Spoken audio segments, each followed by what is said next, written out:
बहुत वर्ष पूर्व ऋषि मुनि भगवान को पाने के लिए कठोर तपस्या करते थे। ये तपस्या कैसी रहती थी?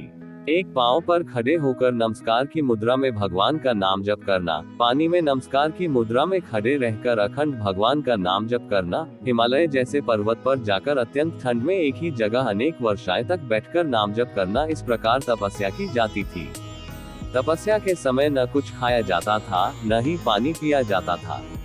इसी प्रकार कठोर तपस्या करने के बाद भगवान भक्त पर प्रसन्न होकर उन्हें आशीर्वाद देते थे। इसी प्रकार भगवान शंकर को पति के रूप में पाने के लिए माता पार्वती कठोर तपस्या कर रही थी। तपस्या के समय वह भगवान के चिंतन में ध्यानमग्न बैठी थी। उनकी तपस्या पूर्ण ही होने वाली थी कि उसी समय उन्हें एक बालक के डूबने की चीख सुनाई दी। माता तुरंत उठकर वहां पहुंची। उन्होंने देखा एक मगरमच्छ बालक को पानी के अंदर खींच रहा है। वह बालक अपने प्राण बचाने के लिए प्रयास कर रहा था तथा मगरमच्छ उसे खाने का प्रयास कर रहा था। अत्यंत करुणामयी माता पार्वती को बालक पर दया आई। माता ने मगरमच्छ से निवेदन करते हुआ कहा, बालक को छोड़ दो, इसे आहार न बनाओ। उस पर मगरमच्छ बोला, माता यह मेरा आहार है, मुझे हर छठे दिन भूख मिटाने के लिए जो पहले मिलता है वह मेरा आहार होता है। मेरा आहार ब्रह्मा ने निश्चित किया है। माता पार्वती ने फिर कहा, आप इसे छोड़ दे, इसके बदले मैं अपनी तपस्या का फल आपको दूंगी। पार्वती माता ने बालक के प्राणों की रक्षा के लिए अपने कठोर तपस्या का फल दांव पर लगाया। मगरमच्छ ने भी उसे स्वीकार किया। पार्वती माता ने उसी समय संकल्प किया और अपनी पूरी तपस्या का पुण्यफल उस मगरमच्छ को दे दिया। मगरमच्छ को माता के तपस्या का फल प्राप्त होने के कारण वह सूर्य के जैसे चमक उठा।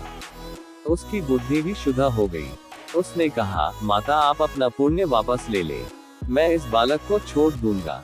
माता ने तो वचन दिया था, इसलिए उन्होंने तपस्या का फल वापस लेने से मना कर दिया और वह बालक को गोद में लेकर ममता से दुलारने लगी।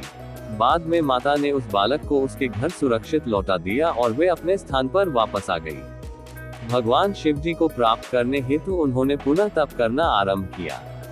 उसी समय भगवान शिव जी माता पार्वती के सामने प्रकट हो गए। भगवान शिव जी उन्हें बोले, पार्वती अब तुम्हें तप करने की आवश्यकता नहीं है, हर प्राणी में मेरा ही वास है। तुमने उस मगरमच्छ को अपने तप का जो फल दिया वह मुझे ही प्राप्त हुआ, इसलिए तुम्हारे तप का फल अनंत गुना हो गया है। तुमने करुणा और ममता से द्रवित होकर बालक की रक्षा की, इसलिए मैं तुम पर प्रसन्न हूँ और तुम्हें अपनी पत्नी के रूप में स्वीकारता हूँ।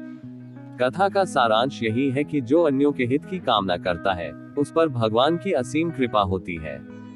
जो जीव असहायों की सहायता करता है, जो दयालु और करुणाकारी होता है, भगवान उसे स्वीकार करते हैं। इससे हमें ये सीख मिलती है कि हम स्वार्थ का त्याग कर निस्वार्थ रूप से भक्ति करेंगे तो भगवान की प्राप्ति होती है।